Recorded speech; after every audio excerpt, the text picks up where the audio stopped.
Avant de commencer les gars, comme d'habitude, je vous invite à vous abonner si ce n'est pas encore fait, à liker, partager, patati patata, à agrandir la communauté. Et je vous rappelle que bientôt vont commencer un tas de nouveaux projets, de nouveaux concepts. Franchement, j'aurais tant aimé être avec vous pour faire ça avec vous parce que vous êtes nombreux. Si j'avais une baguette magique, j'aurais fait ça avec tout le monde en fait, mais je peux pas. Je vais essayer de faire un truc super cool, plein de trucs super cool. Donc, certains de ces sujets, de ces concepts vont se passer sur YouTube, d'autres vont se passer sur Instagram, d'autres vont se passer sur Twitter.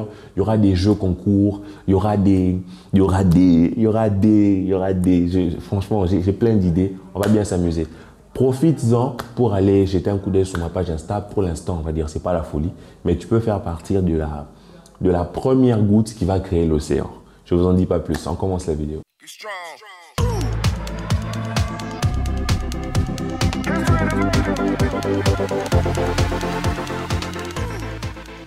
Alors les gars, dites-moi, Xavi, bon coach ou mauvais coach? Moi, personnellement, je dirais bon coach. Mais, alors pour moi, Xavi, franchement, c'est un bon coach. Il m'a rassuré en fait parce qu'on se rappelait lorsqu'on avait encore Coman, on se disait, est-ce qu'on va pouvoir prendre Xavi? Est-ce que c'est pas mieux d'aller attendre la fin de l'été pour aller chercher Erik ten Hag qui allait à Manchester United? On se disait, est-ce que Xavi allait pouvoir gérer le fait d'être sans expérience en Europe et de devoir gérer, investir comme le Barça avec les cadres qui sont autres que ses propres potes?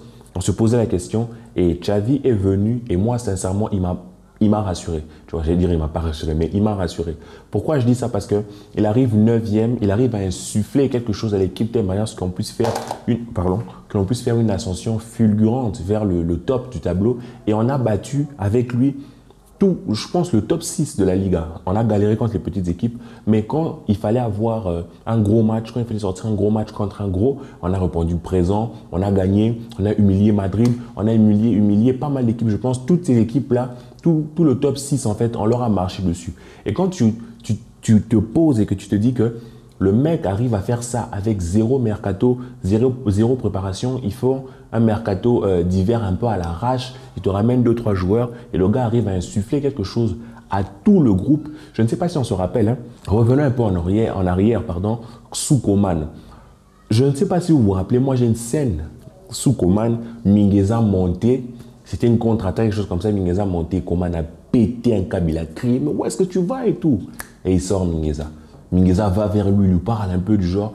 Et c'était anecdotique, c'était juste l'arbre qui cache la forêt. Parce que Coman donnait vraiment l'impression que c'était comme un dictateur, en fait, il y avait comme une sorte de mainmise sur le vestiaire qui insufflait plus quelque chose de négatif, que de positif. Et quand Xavi arrive, tu sens que c'est comme si les joueurs ont repris confiance en eux, ils veulent de nouveau montrer, ils veulent de nouveau prouver, ils viennent avec une envie, même quand tu les vois se battre, tu sens que les mecs n'ont plus la mentalité qu'on avait avant. Parce qu'avec Coman, on est 9e, tout le monde se dit non, le Barça ne va pas jouer la Liga, c'est impossible et tout. Et Xavi, il arrive à modifier ça. Pour moi, rien que pour ça, c'est un gros oui, un gros super oui même en fait.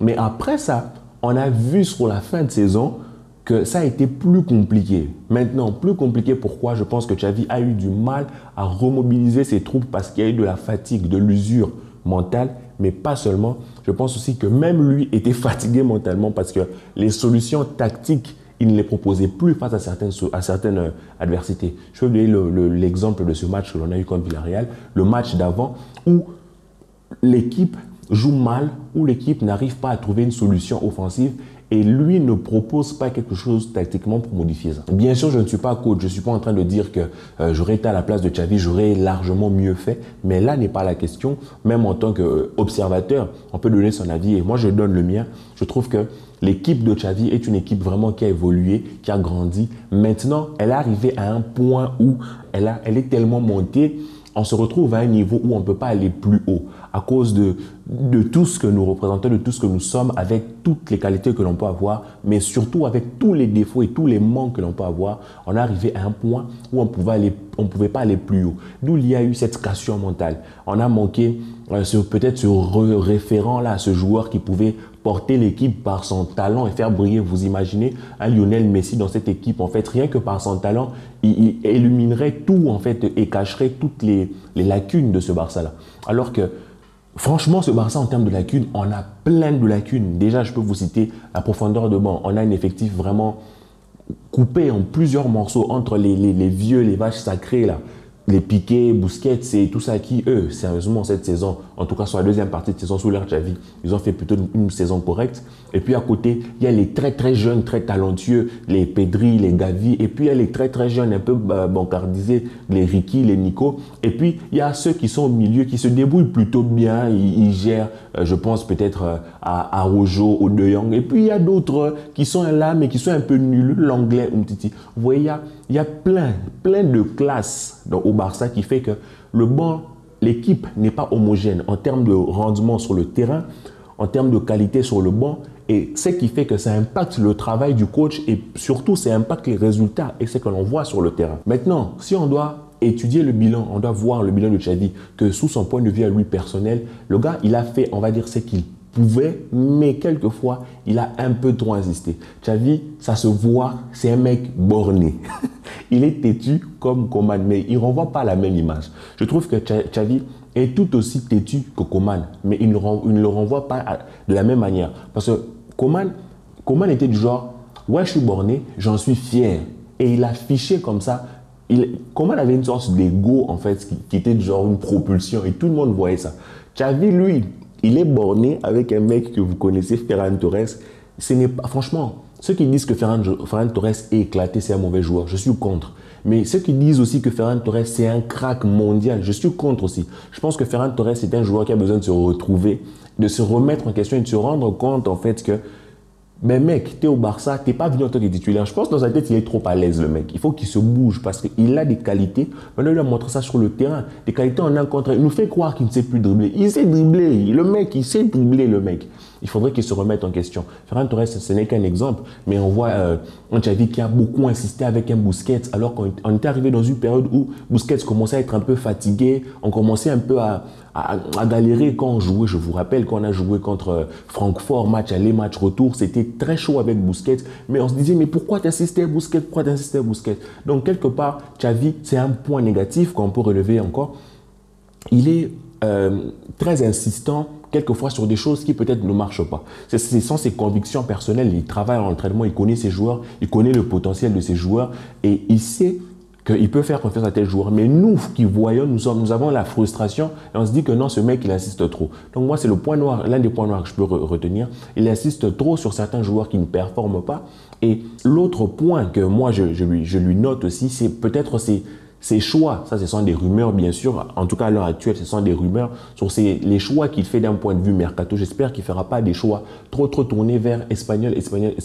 C'est pas mal d'avoir une équipe composée de l'équipe nationale d'Espagne. C'est pas ça le problème. Mais j'espère qu'il élargira ou j'espère qu'il a une vision plus large, en fait, de tous les joueurs qu'il pourrait prendre. Mais je crois en lui et je pense qu'il a été professionnel. Il sait qu'on n'a pas besoin de jouer à la Rora pour pouvoir être un bon joueur.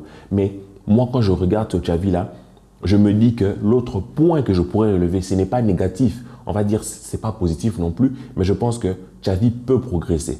En fait, c'est ça qui est bien. Entre guillemets, si on a du temps, hein, si vous voulez une équipe qui gagne tout de suite, ben allez suivre Manchester City, allez suivre, je sais pas, Liverpool, les équipes qui tournent bien. Mais si vous voulez une équipe que vous voyez grandir, pour moi, je suis content, je suis fier. Ça me rend triste que le Barça soit dans cette situation, mais je suis aussi fier de pouvoir assister à cette période du Barça où on se retrouve face à... C'est peut-être la saison ou peut-être les 2 prochaines saisons vont peut-être être les saisons charnières pour la prochaine décennie du Barça en fait. Surtout les mercatos, que ce soit ce mercato et le prochain mercato. Il faudra vraiment être super intelligent parce que ça peut te changer en fait la direction que prendra le club. Maintenant, il y a tellement de jeunes, il y a tellement de cassures en fait. C'est comme quand un mec fait un accident grave, il a besoin de rééducation. C'est ça le Barça. On est en rééducation. Quelquefois en rééducation, tu vas faire des exploits de fou. Quelquefois, tu auras l'impression que ça ne marche pas. Mais il faudra continuer. Et c'est ça en fait ce que j'attends de Xavi. J'espère que Xavi va évoluer, qu'il va voir de ses erreurs, qu'il ne va pas rester borné sur non, je veux ça, non, je veux ça. Et ce qui me rassure dans ça, c'est que à Skip, selon les rumeurs, le mec voudrait jouer avec 3 défenseurs, il voudrait jouer avec 1 défenseur. Il a essayé des trucs, ça te montre qu'il sait que il n'y a pas que le 4-3-3. Il ne va pas rester figé comme ça, 4-3-3, personne ne bouge en mode Guardiola. Si je te retrouve là-bas, je te sors. Non.